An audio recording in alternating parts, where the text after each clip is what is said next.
Nico Iamaleava was a part of the Polynesian Bowl and ended up getting the offensive MVP, and all eyes were on him. And it was an opportunity, if you didn't have issues with NFL Network like some of us did, to really watch him, inspect him, see his arm ability, see what he is able to do. And from a running standpoint, I think he's quite frankly going to end up being a better runner than Hendon Hooker.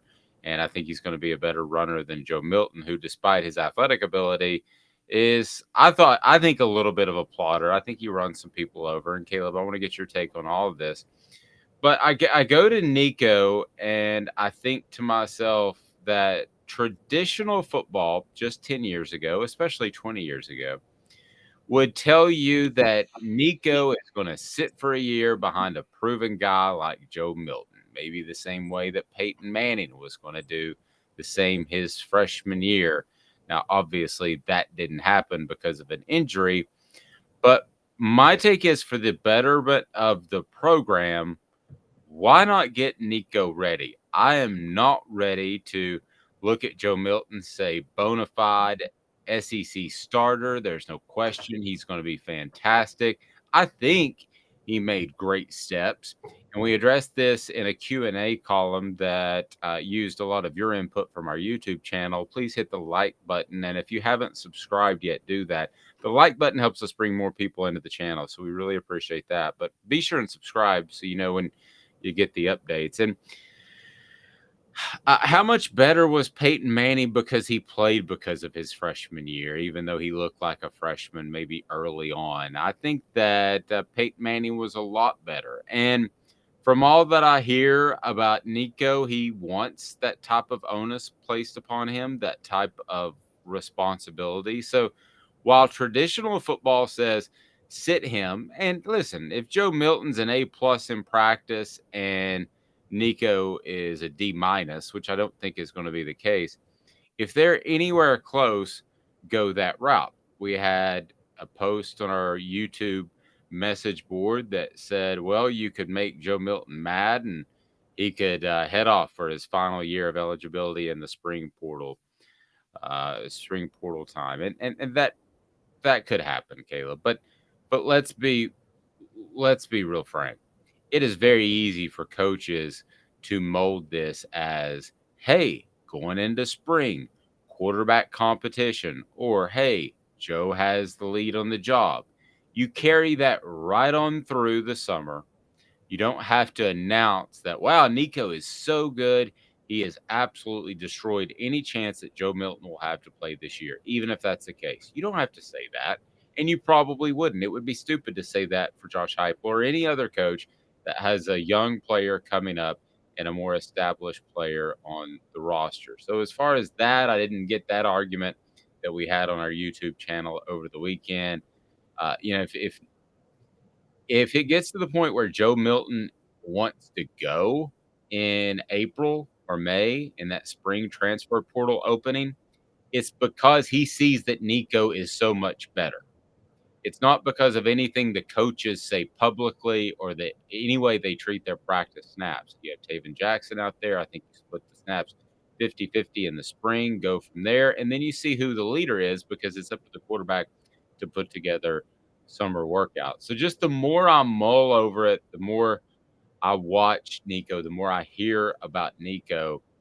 Is he going to start the opening game of the season? That seems like a reach.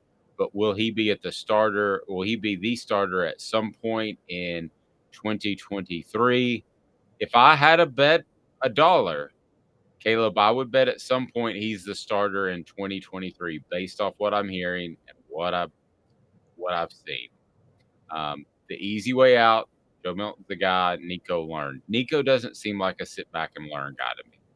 So that's where I am. Your thoughts, hit like. It opens us up to more people on the YouTube channel, and be sure and subscribe. Caleb, your thoughts on that? So I'm not committed either way just yet because we do have to see how Nico performs in practice in the spring ball. We also have to see if he puts on weight. I don't think the Peyton Manning example is always the best example because I think, yes, success as a freshman can help develop you. It can also be the worst thing that happens to you because you build a little, this is weird to say, too much confidence. I think an example, 10 years after Peyton Manning, Eric Ainge came in and had a great freshman campaign season and just was not ready for the expectations that were put on him in 2005. Just a complete meltdown season that we know cost Randy Sanders his job as offensive coordinator. But then you're right, there was Casey Clawson, who starting the second half of 2000 had him ready to go in 2001. Although I think Clawson was going to start the whole season. It was a shoulder injury, wasn't it, that kept him out at the beginning of the year? Yes, it was supposedly a shoulder injury from throwing, but he decided that he wanted to test his vertical leap, which was really, really stupid. But that's the real story. And he reached up and hurt his shoulder with the vertical leap jump, which has never been a test for quarterbacks, but he just felt giddy that day. But go ahead. Oh my gosh, that sounds like a Casey Clawson move. But yeah, so I think it depends. I mean, if I go to the NFL, I think the worst thing that ever happened to Cam Newton was the first 2 games of his career, he threw for over 400 yards each game. And he kind of did it. He kind of started to think, oh, the NFL is easy. And then his development actually slowed because of that, because he didn't realize that defenses were going to figure him out. And so I think it depends. In that regard, I don't think we know how Nico is going to be on that front. I will say this. If it's close, I'm probably with you. Go with Nico. I will say that 2023 is a year. We're talking about Tennessee football building a program, and we're going to talk in the second segment, obviously, about losing Cam Pringle. And I still think 2023 is a year where Tennessee takes a slight step back. But I don't think Tennessee can really, given their situation, given the recruiting, that it's not where it needs to be yet, I don't think they're in a place where they can afford to sacrifice games for the future. I think that's the only reason I would say go with the better quarterback no matter what, even if Nico has the future, if he's a little worse, go with Milton, because I don't think Josh Heupel or the Vols are in a position where they can afford to sacrifice games, because they have to. Everybody's excited about what happened this past year, but I think we're forgetting Tennessee's barely treading above water right now with the state of their program. The recruiting is still not where it needs to be. The depth is still not where it needs to be. And it's not going to get to where it needs to be until after this investigation wraps up. I think the 2024 class is going to be the first class where you finally say, hey, this is where the recruiting needs to be. And until then, I don't think you can afford. I think it's okay if you take a step back, which they're going to do, I think, in 2023. I'm seeing 9-3, maybe 9-4 or 10-3. But I don't think you can afford to sacrifice a couple of games because you got the quarterback of the future. So I don't think you can afford to go 7-6 or 8-5.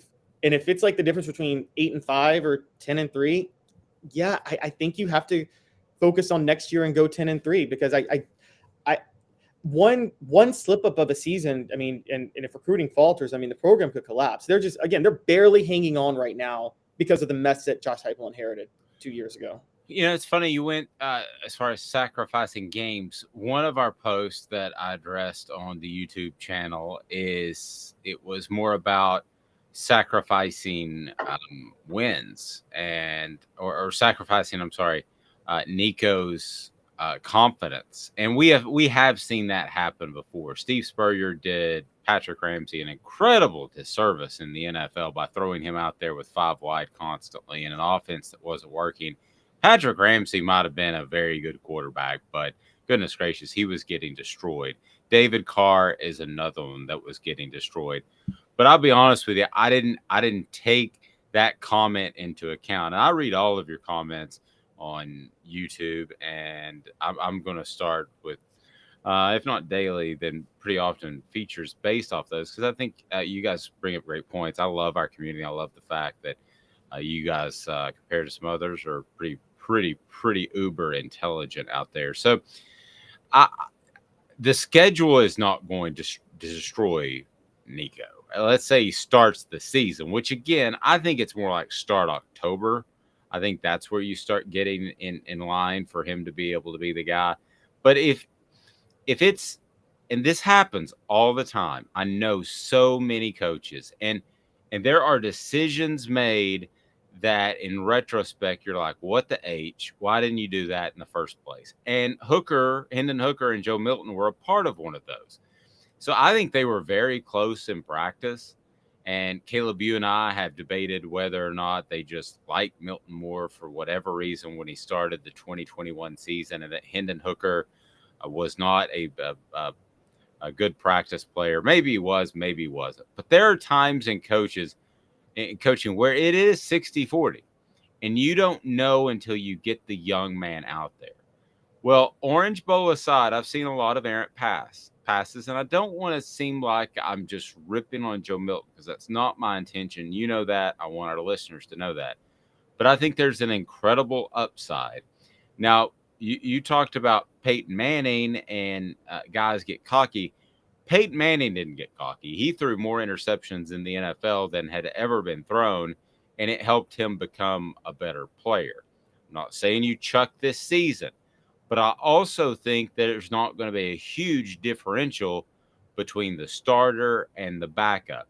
In the case of Peyton Manning for the Colts, there was a huge difference. I mean, he threw interceptions because he was learning lessons on purpose. But the drop off, I don't even know who the backup was, would have been every bit as bad, and you wouldn't have long-term growth. So if it's 60-40, if it's 55-45, you like Joe Milton over Nico based off summer workout, spring practice, and preseason ball, I'm going with Nico Iamaleava if I'm the head coach of the Vols, if I'm Josh Heupel, because I want to build for the future. I don't see that Tennessee with Nico, with Joe Milton, with Taven Jackson, Navy Schuler. Jackson, of course, is gone. Any of those guys. I don't see them losing to Virginia, Austin Peay, University of Texas, San Antonio, and I think South Carolina is a revenge game. Now, a trip to Florida, and we'll get that whole mess that's going on down there a little bit later in the program too. But I think those are a lot of winnable games and a lot of games that you can learn and get better from, Caleb. So if it's close, I'm playing the young guy. And I used to hate that phrase. I mean, I think personally, if between me and you, I think Nico will play too, but I think Nico is going to start in October because it's not 55-45 Joe. I think it'll be 55-45 Nico, quite honestly. I think Nico is that good. But no, I'm sorry, I actually disagree. I think you go no matter what with the better player. And if it's 55-45 Joe, go with Joe. And I say that because that 10% difference, let's look at Tennessee's wins this past year. Pittsburgh, Florida, they're close ones. Pittsburgh, Florida, Alabama. They could have lost all three of those games, particularly Pittsburgh and Alabama. I think Florida, they really had control in, but Pittsburgh and Alabama. That 55-45 is the difference between winning and losing those two games, quite honestly. And as we at 9-4, it looks a heck of a lot worse, excuse me, than 11-2. And so I think Nico's just going to be the better player. We talked about this over the weekend, and Dave, we texted, and I wanted to get your thoughts here. I think Nico is